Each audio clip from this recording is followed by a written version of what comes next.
Welcome to the Open Door. Jim Hannick here with fellow panelists Mario Ramos Reyes and Christopher Zender. Today we discuss literature, especially in the light of beauty and form. And it's been said that truth and beauty, well, beauty and truth. Beauty is the truth at play. And so we're going to explore that possibility as well. Now, our welcome guest is James Matthew Wilson. He is Professor of Humanities and the founding director of the Master of Fine Arts program at the University of St. Thomas in Houston. Among his many books are The Vision of the Soul, Truth, Beauty, and Goodness in the Western Tradition. And here is my copy of it right here. But his most recent work, The Strangeness of the Good from Angelico Press in 2020. Let's first begin with a prayer. Come, O Holy Spirit, fill the hearts of your faithful and enkindle in them the fire of your love. Send forth your Spirit and they shall be created, and you shall renew the face of the earth. Let us pray. O God, who has taught the hearts of the faithful by the light of the Holy Spirit, grant that by the gift of the same Spirit, we may be always truly wise and ever rejoice in his consolation. Through Christ our Lord. Amen. Amen. Professor Wilson, could you first tell us a bit about your background and your family? I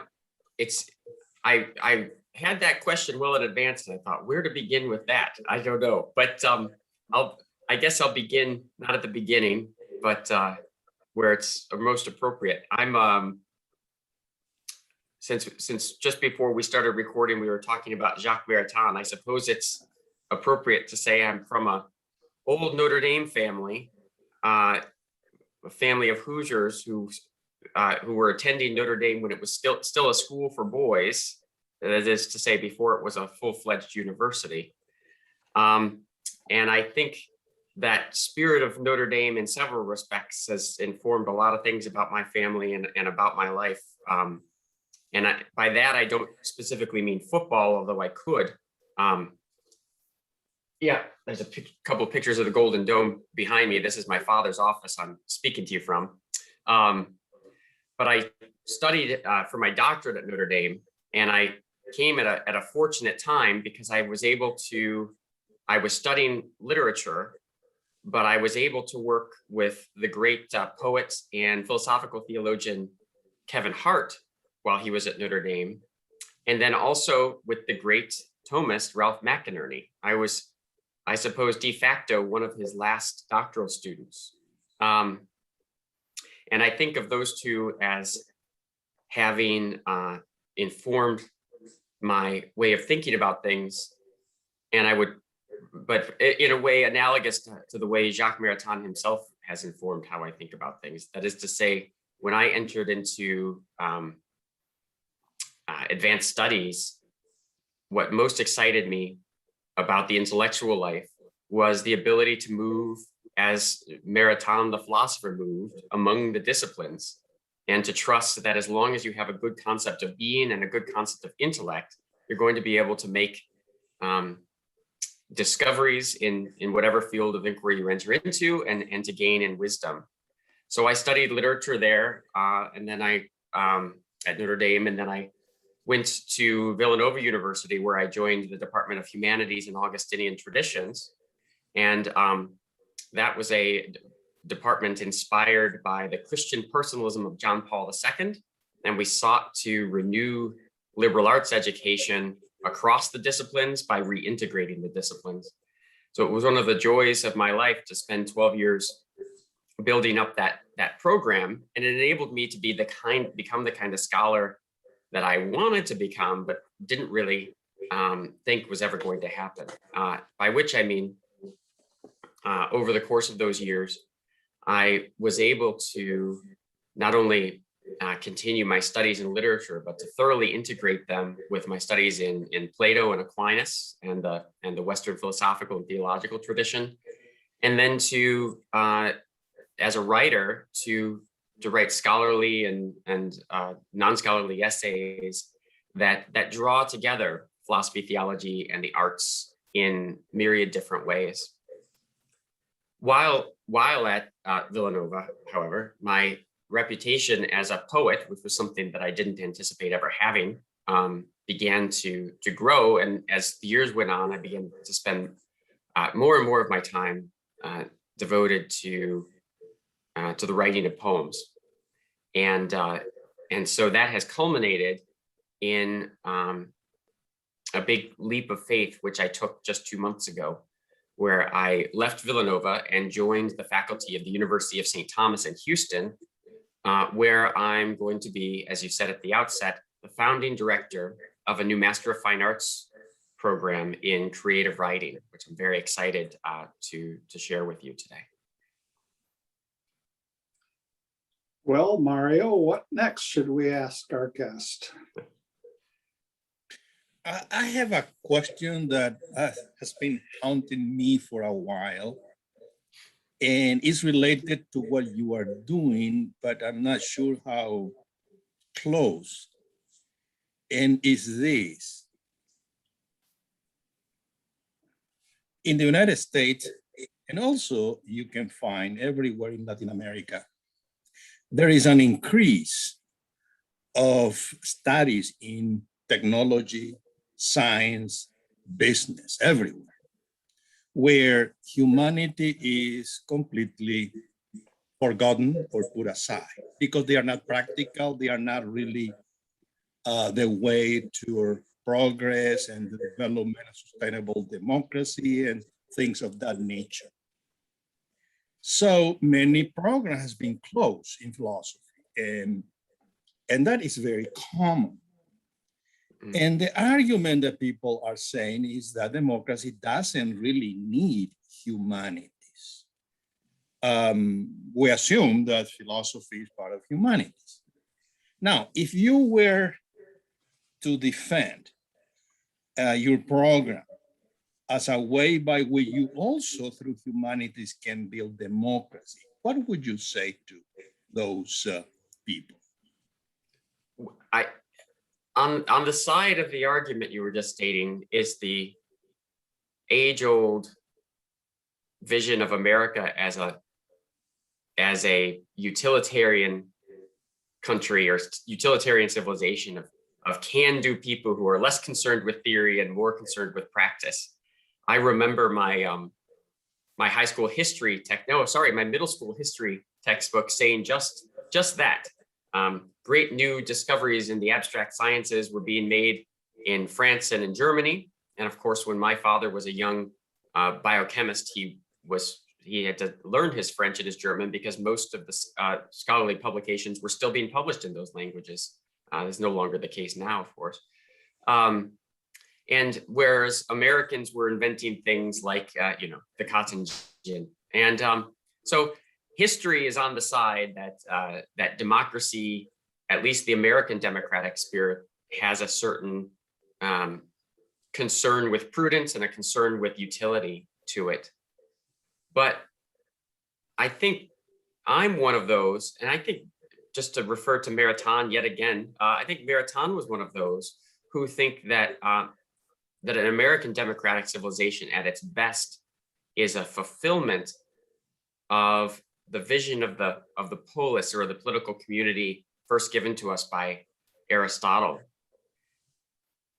And we need to look no further than to the idea of self-government to see that a democracy that reduces itself to the march of progress, technological and economic or otherwise, will not long remain a democracy. That democracy is an experiment in self-government, And from Plato and Aristotle onward, self-government is understood in the most profound possible sense, that it's through the intellectual soul that we become masters of ourselves. And it's only through becoming masters of ourselves that we become worthy of citizenship. Hannah Arendt says, I think in The Human Condition, that the distinctive quality of citizenship for the Greeks was that it was the condition of neither ruling others nor being ruled by others, but rather by governing in community. And I just don't see how anyone could ever govern in community, anyone could self-govern if they don't understand, if they don't have a sense of how their soul is ordered to the knowledge of truth, and that through the contemplation of that truth, that they become fitted or worthy of governing themselves and participating as political animals in a broader community. I don't think that's such a hard sell. There are so many fine documents from the founding fathers of our country, including the great debates over the Constitution and the other incidental papers that they produced, not to mention the late writings of John Adams and even Thomas Jefferson, that indicate that they too saw themselves as trying to build up a republic worthy of the name and worthy of the classical vision of self-government that, first appeared with Aristotle and Plato, and then of course was refined in certain ways by the Roman tradition. Christopher, does that sound right to you? Or do you want to go ahead? What next? Well, the question I would have, the defense you give for philosophy, and I guess it would be the same defense you give for poetry, almost seems to be the same defense that George Washington and some of the founders gave for religion, namely that religion is important to a polity because it makes good men, makes self-restrained men. But that seems to make religion a means rather than an end. And almost what you're saying here suggests that the study of philosophy is a means rather than end. Whereas I think I'm right to say that in Aristotle, it's seen rather as the end, actually the end of the polity, ultimately. So I mean, I guess that my question is, how do you perceive it that your analysis there does do that it reduces the intellectual life, the philosophical life, to a means rather than an end? No, I would push back against that. I think that in the shape of the question, it was to explain to a citizenry why it's impossible to be citizens if you're not first intellectuals. But I think that you mentioned briefly, there's a certain consonance between what I was saying about the importance of the intellectual life for democracy or for politics, and that might be for poetry as well. I think that that's true. And in fact, we would have to go back to where Jim started with his discussion of beauty. I'm going to refer one more time to Jacques Maritain, and maybe I'll let him rest for the day. I don't know. And then I might. Oh no, we don't allow for that. But you said I like to cite Maritain, so why not? And then I'll probably have to turn to von Balthasar too for a moment, because I think von Balthasar, though not known for clarifying much of anything, does clarify something that's Maritain, or does specify something that Maritain announces more generally. One of the beauties of Maritain's personalism, and it's present, in everything from Freedom in the Modern World and Integral Humanism onto the person, the common good, is that the person is by nature ordered to the transcendentals, and by way of the transcendentals to the contemplation of God. And so there is a intrinsic primacy to contemplation in human nature. And the reason that there's a primacy to contemplation in human nature is because it's through contemplation that our human natures participate in the truth as such. And here comes von Balthasar. When we contemplate the truth as such, we're contemplating the splendor of form. That is to say, the self-diffusive and intrinsically, infinitely self-giving generosity of being as such. This is the truth that's fundamental to reality, because reality or creation come to be only through the self-giving generosity and beauty or glory of God in creating all things. And it's the last word about reality, because it's through the contemplation of this free self-giving glory of God that all created things come to their fulfillment and their reunion, their recommunion with God. So this procession and return, procession in forth in beauty or glory from God, and return to glory and the beauty of God, is what orders all of reality as such.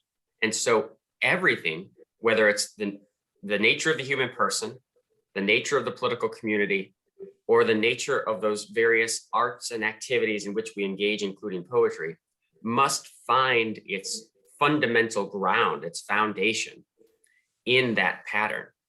And so I do think, I like Christopher's question, because I'm only too familiar with the kinds of moral utilitarianism that justify the presence of religion as a source of moral backbone and moral agency, all of which have something to be said about themselves, even as they disfigure the truth. The truth they disfigure is precisely that when we begin speaking in those utilitarian terms, we risk occluding the fundamental generosity of being that for human beings is participated in through contemplation. And so, yes, I think any appearance or any attempt to occlude that is disfiguring of our understanding of politics or of any other human institution. Contemplation has to transcend practice, and being and the truth itself has to transcend any moral or utilitarian good. I wholeheartedly agree, but will it play in Houston? How are you going to bring that vision to Houston, and who will join you there in Houston, and what sorts of students will you have there in Houston? Or will it be the case that most of the students aren't in Houston? Not even the teachers are in Houston. Tell us all about this modern development, hyper-modern development. All of these questions are important questions that need to be answered. So first of all, when I was asked to become the founding director of a new Master of Fine Arts program in creative writing, I was taken aback, because nobody seems to be doing anything new in our day. As Mario was suggesting, people love to deconstruct things or to demolish them so as to clear room for a new freeway, but they're not interested in building up anything. And of course, we Catholics, even in the church, have fallen prey to this. It's so dismaying to see even some of our most devout fellow Catholics spend their time, rather than say picking up de Sales' Introduction to the Devout Life, spending their times creating a simulacrum for themselves of the intellectual and the spiritual life as they digest and argue about various church politics.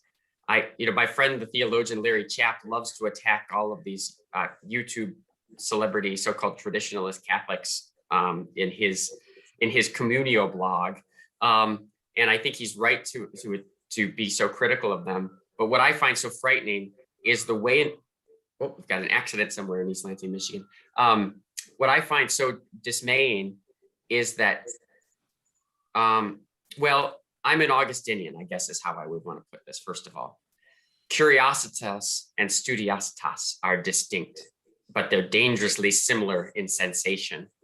And too often I see even well-meaning devout Catholics in our day falling prey to the sin of curiositas when they substitute, again, squabbling or internecine debates over various church disciplines and doctrines when they use that as a substitute for the bona fide intellectual life to which we're all called, which is one achieved primarily not through argument, but through prayer and contemplation.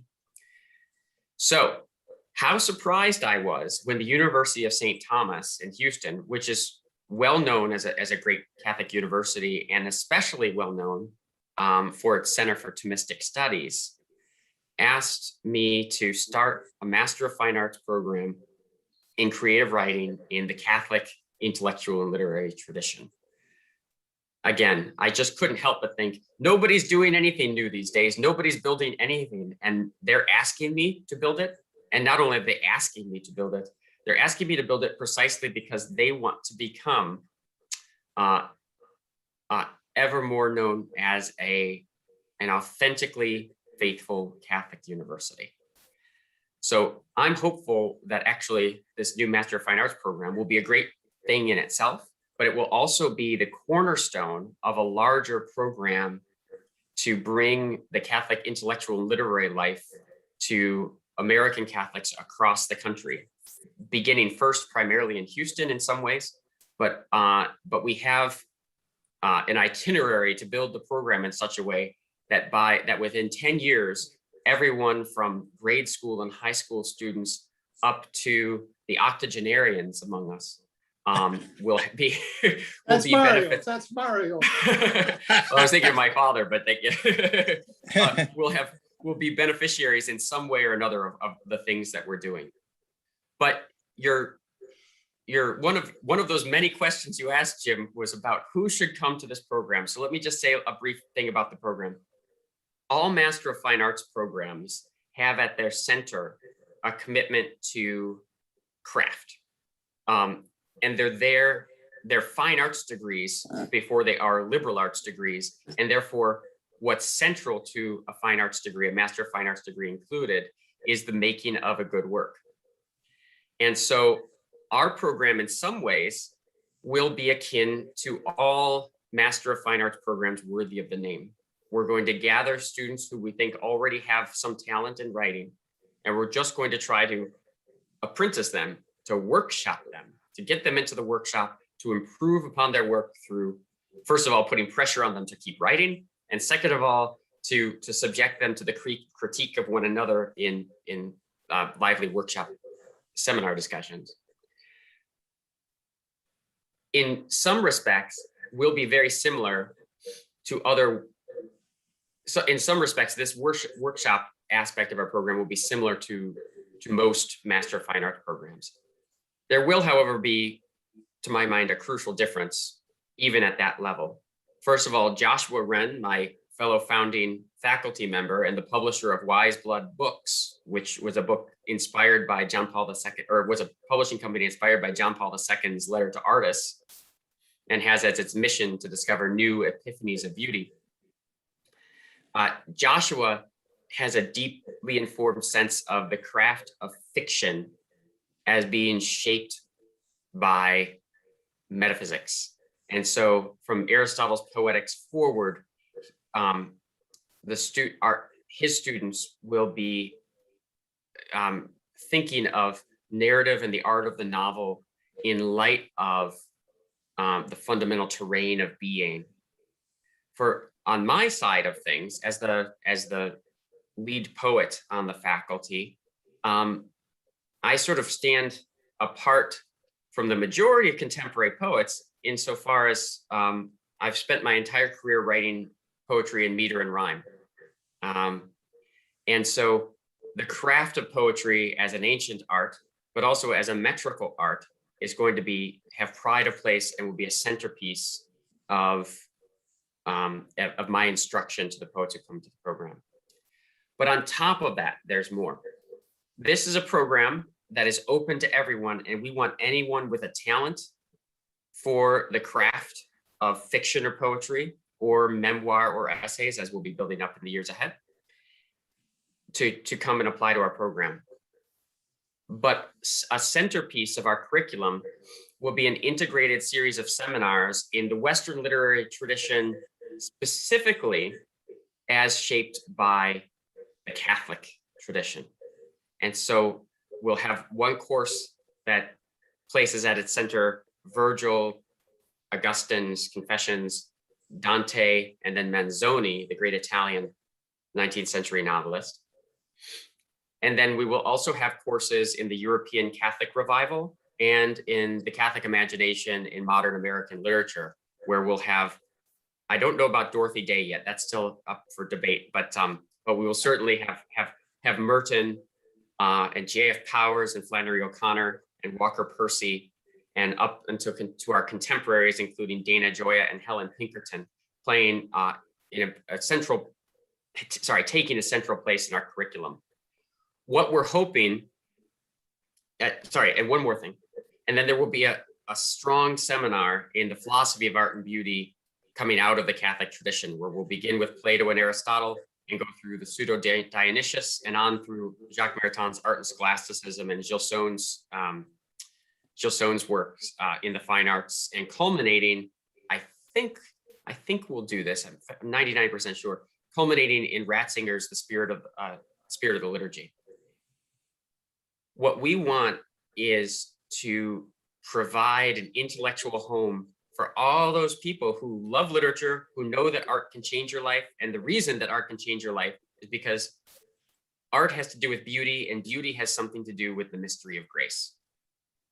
And so we are especially seeking both to provide a coherent curriculum for people who recognize these truths already, and to try to do something a little distinctive from other Master of Fine Arts programs by giving all of our students a coherent and well-integrated introduction to the Catholic literary and intellectual tradition.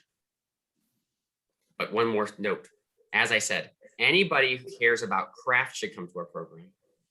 Anyone who says or knows that art can change your life should come to our program, regardless of whether they're Catholic or not.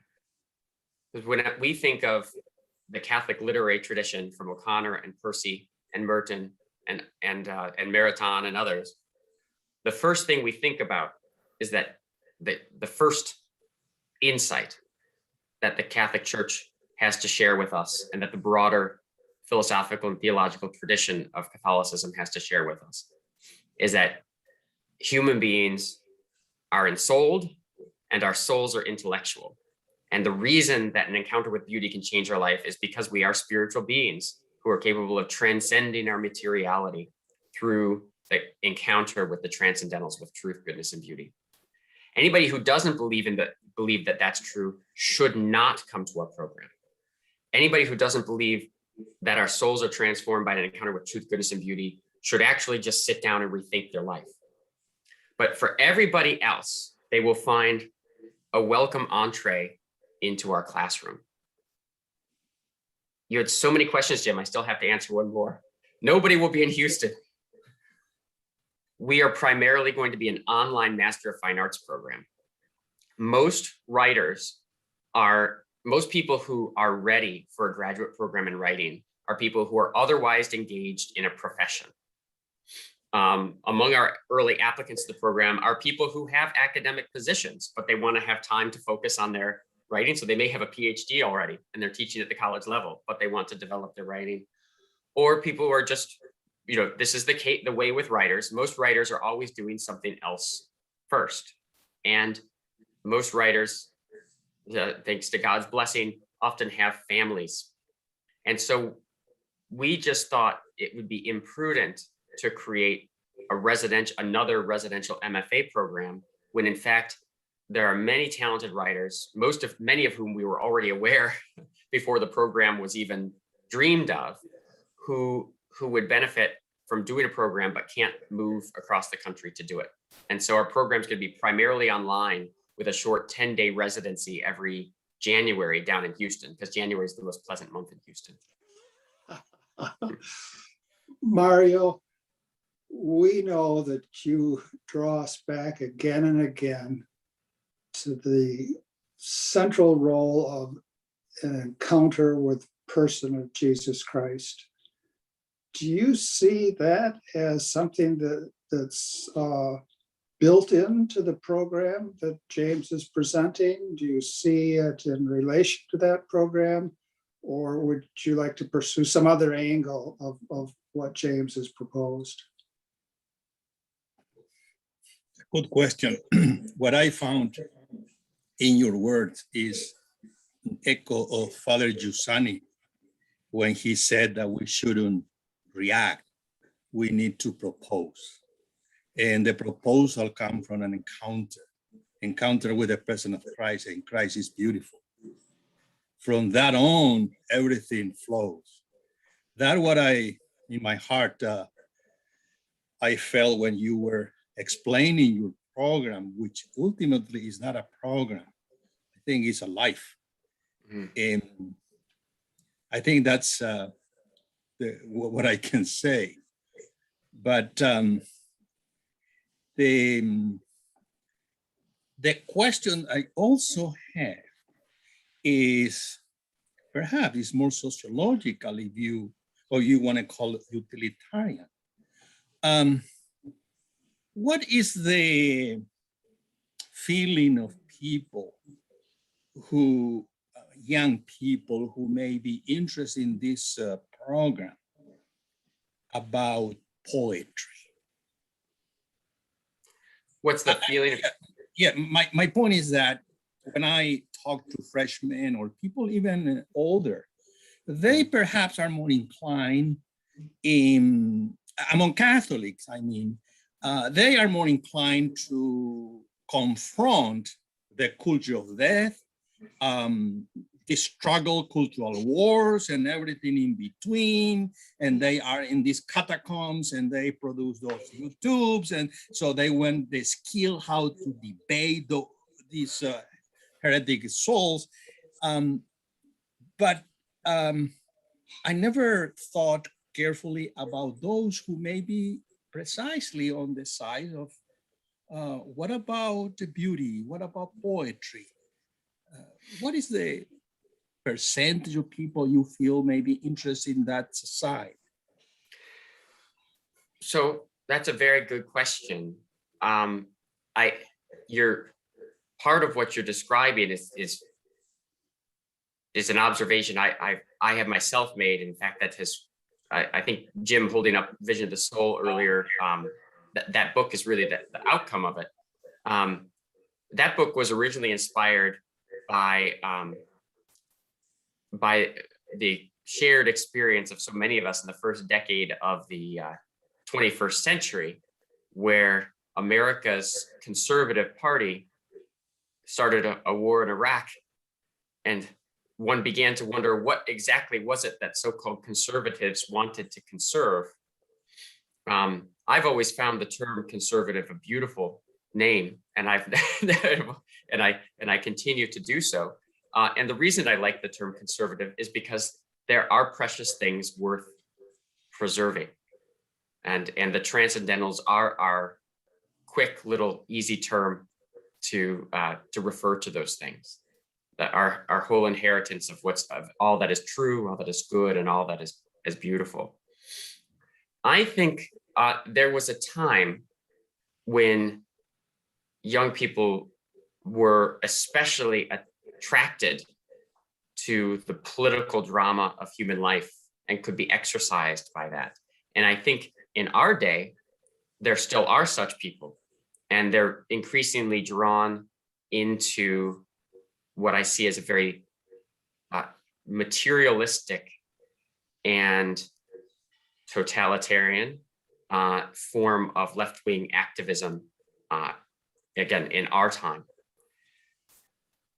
But most young people react the same way I do with a lot of the political visions that are present today, and they see it as impoverished and destructive and incapable of building anything worth loving.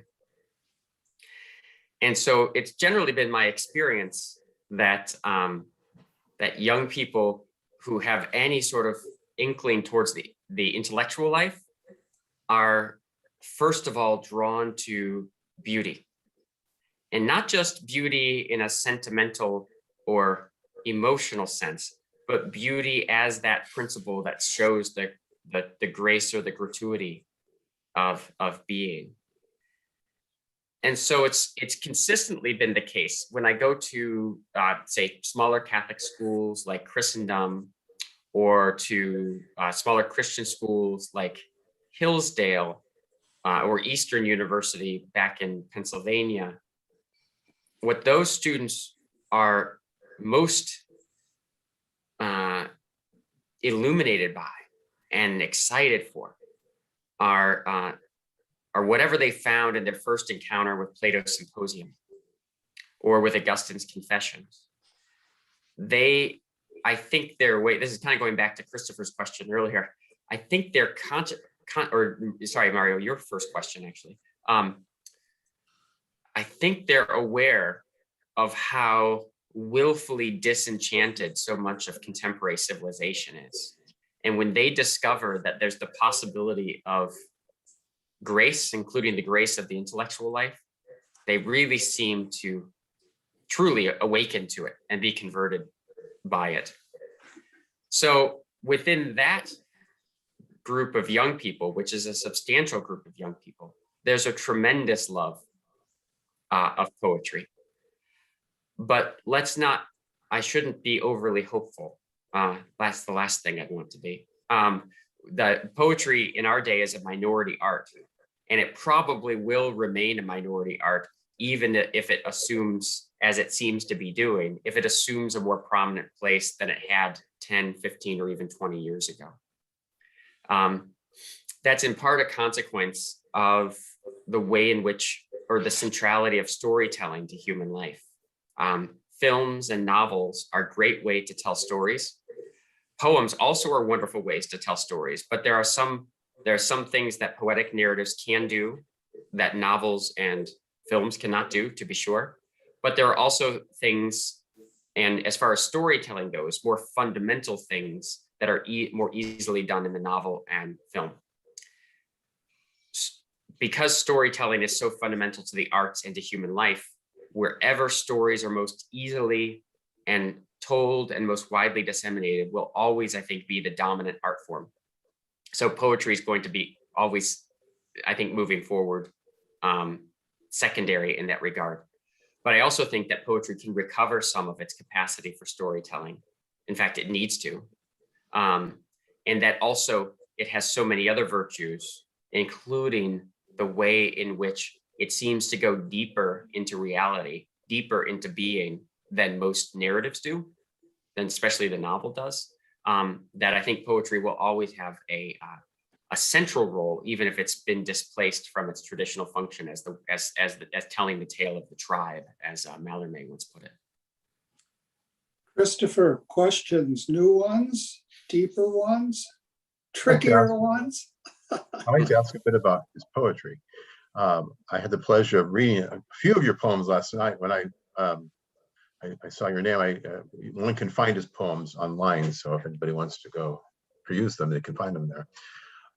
I noticed one thing I struck me about them immediately was that they don't share in the obscurity of, say, the 20th century poetry since the 20th century, and they're also written in meter and rhyme.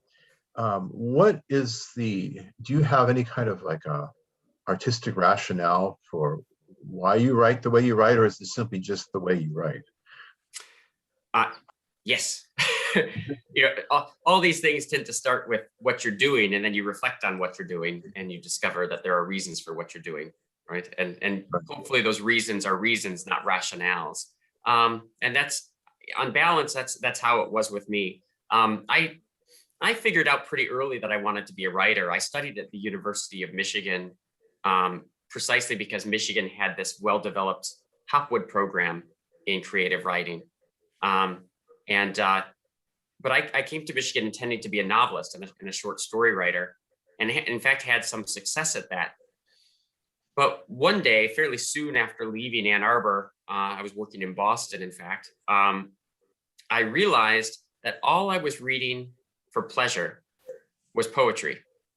I was still reading novels, but I was reading them the way a technician reads them. I was reading them to see what the authors were doing and what I could steal and and what I needed to learn from them if I was going to improve my writing. So there was an absence of joy and of freedom or liberality to the way I was reading fiction. Whereas with poetry, I was just turning with delight to discover. In those days, I was reading mostly the great modernists, Yeats, Ezra Pound, and Eliot. I was just turning with wonder to figure out what strange thing they were going to do next. And one day I realized, if literature is going to continue to play the role that it has in my life, it's not as a potential profession or merely a trade, but as something that really is integral to living in the world the way I want to live in the world. I was probably going to have to leave fiction writing behind. And so I just one day dropped, as it were, the fiction pen and decided that I would write poems. And part of the rationale for that was that I figured nobody could ever make a living as a poet. And so I would always be writing poetry for the right reason, which was for the good of the poem, rather than for some sense of personal advancement or glory or something, since there's no glory to be gained in these things. But what was it that had attracted me to poetry? The answer was not hard to find. The one thing that poetry had that prose fiction didn't have was verse, was meter. From the first introduction to poetry that I ever had, I was fascinated by the way in which iambs clicked together to form a line of verse. And I remember actually a professor at the University of Michigan introducing us to iambic pentameter, the meter of Shakespeare and all of the major poems written in the English tradition. And I don't remember what else happened in class that day, because I spent the rest of the hour trying to write a single line of iambic pentameter. A sonnet every day for 5 long years is the line I wrote. I took that line home and I showed it to my friends, back to the dorm, I should say. I showed it to my friends at dinner. I said, look, this is iambic pentameter. And I remember them all staring around at this notebook and saying, what does that mean? And I tried to explain it to them. And then I took that sheet of paper up to my room that night and I wrote 13 more lines. And by the end of the night, I had written a sonnet. It took about 5 hours to do. And I came home from classes the next day and ate dinner and went up to my room and wrote a second sonnet and a third one and a fourth one, and then finally a fifth one. And at the end of the week, I'd written these 5 sonnets. And what was so enrapturing about that experience was the way in which poetry is verse. That is to say, it's ordered and measured speech down to the very syllables, and down indeed to to put it a little bit loosely, the relative weight of the syllables that create these stresses. That's really been my fascination ever since. And it took me a long time to kind of explain it to myself, but I didn't have to explain it to myself in the end, because I discovered so many resources in the tradition, from St. Augustine's De Musica to Plato's discussion of poetry making, which is very brief in the Symposium, that what I was finding attractive there is that when you write a line of verse, you're ordering at a microcosmic level these words. And in that microcosmic ordering, you're echoing and refracting and reflecting the broader order of the cosmos, of the macrocosm. And it's for this reason, this very formal reason, because it's precisely because verse is connected at the level of form to the order of things, that poetry has a capacity for the profound, that it's capable of going deep into being in a way I think that prose fiction cannot do. But that sounds like a fairly elaborate answer, but I think it's an answer that explains something that we all encounter when we encounter poetry. And that is when we hear the ordering of speech, when we hear the metrical rhythm of things, we don't need to have been trained in the art of prosody to already feel it working upon us, which is why even very simple poems can have profound effects upon those who hear them.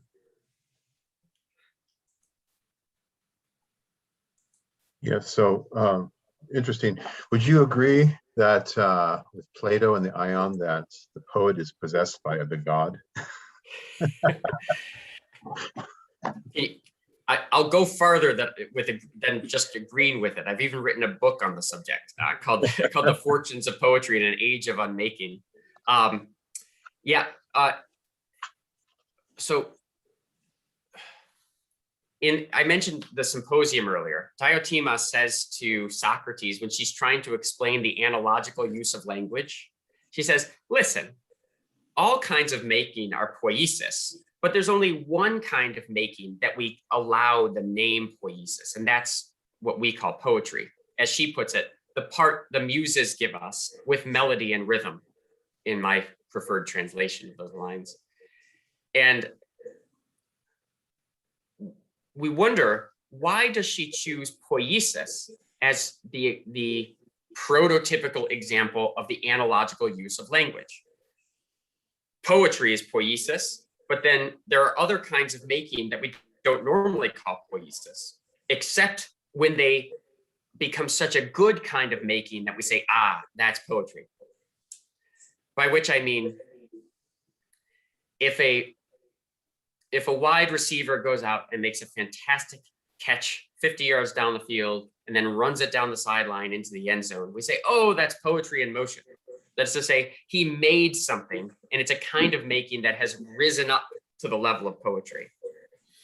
Well, I think all of us have this kind of sense of poetry as the paradigmatic or the prototypical form of making. And the reason I think we have it there is for reasons that Plato explains to us in the Ion, but a little bit more extensively in the Phaedrus, that poetry requires technique and craft. It is a discipline and a kind of making like any other: carpentry, brick masonry, and so on and so forth. And yet it's a technique that we sense, it's an activity that involves technique, but where we sense that technique alone won't suffice. Some aspect of gift or inspiration or divine madness has to come upon the work to make it an integral whole that truly is good and truly transformative. And so I think the reason that poetry is the paradigmatic kind of making is because it's one of those activities of making where we see most clearly that it's partly from us, but it's also partly from someplace else, partly from someone else. It has to be partly inspired. So yes, I would completely agree with that. James, could you read us one or two of your poems from the Strangeness of the Good? Sure. Since I started out talking about the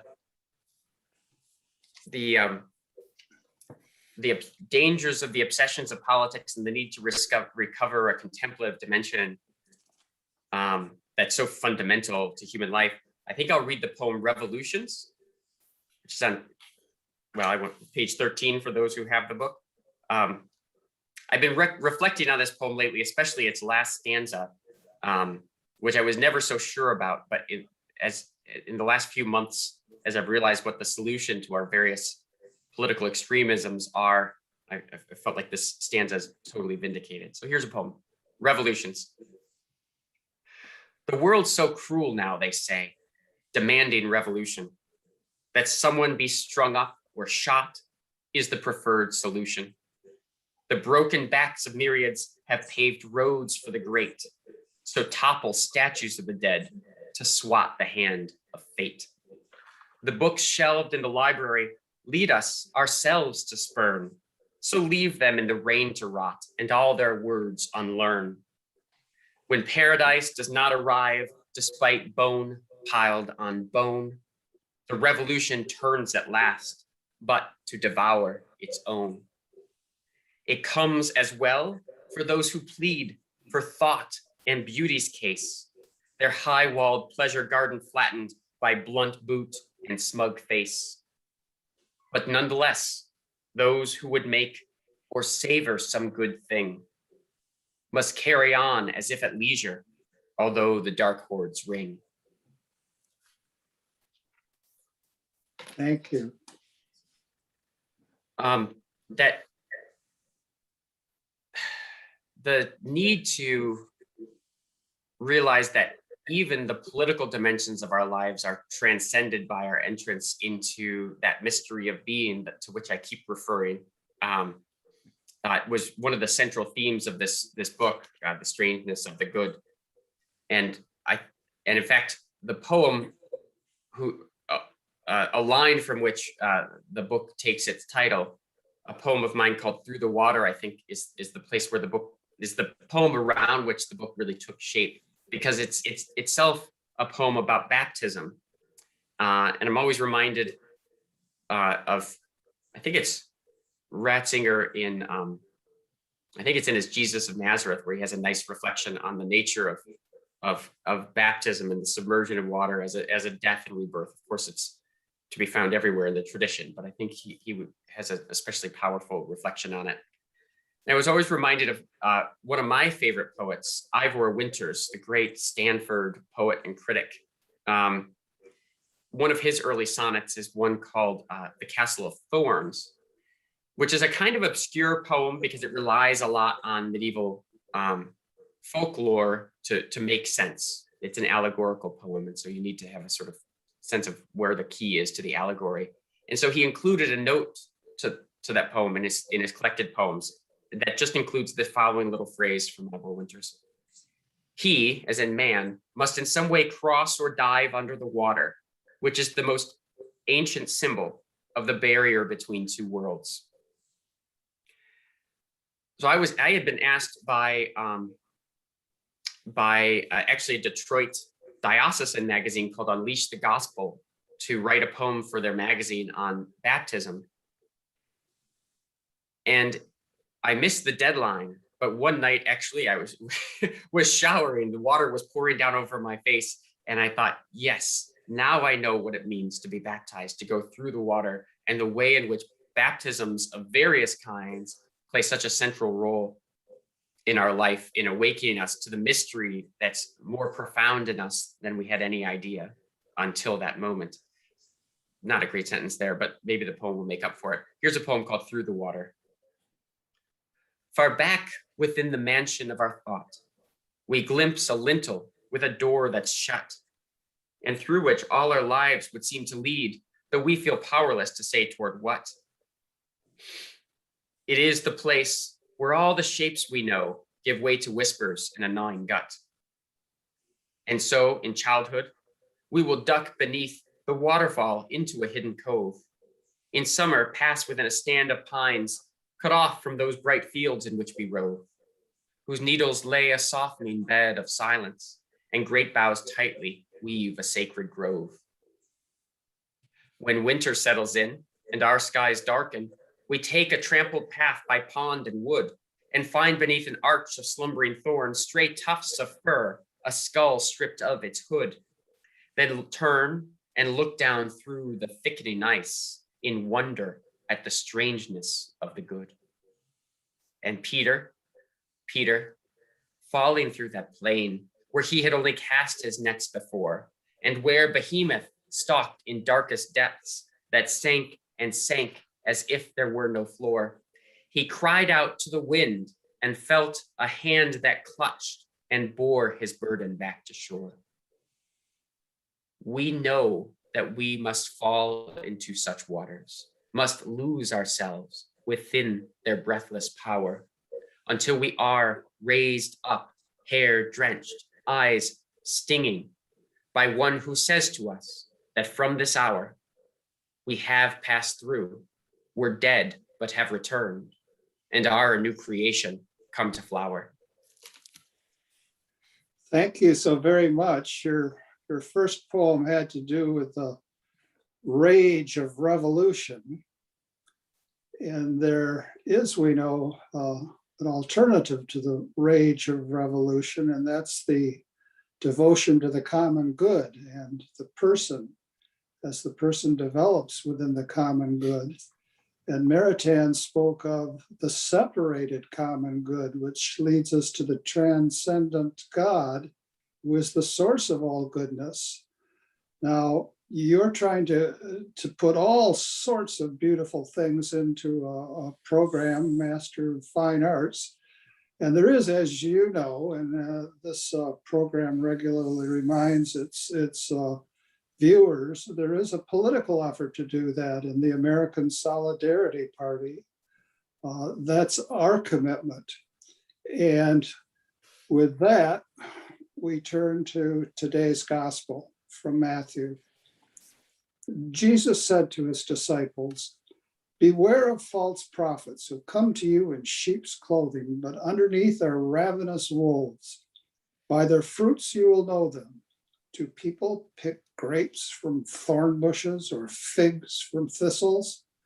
Just so every good tree bears good fruit, and a rotten tree bears bad fruit. A good tree cannot bear bad fruit, nor can a rotten tree bear good fruit.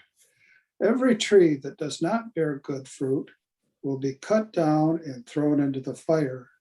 So by their fruits you will know them. Come, Lord Jesus, come." Thank you so much. Thank you. Very Thank good. you, James. Thank you, everybody. It's great to be with you. Good luck. Godspeed. Godspeed.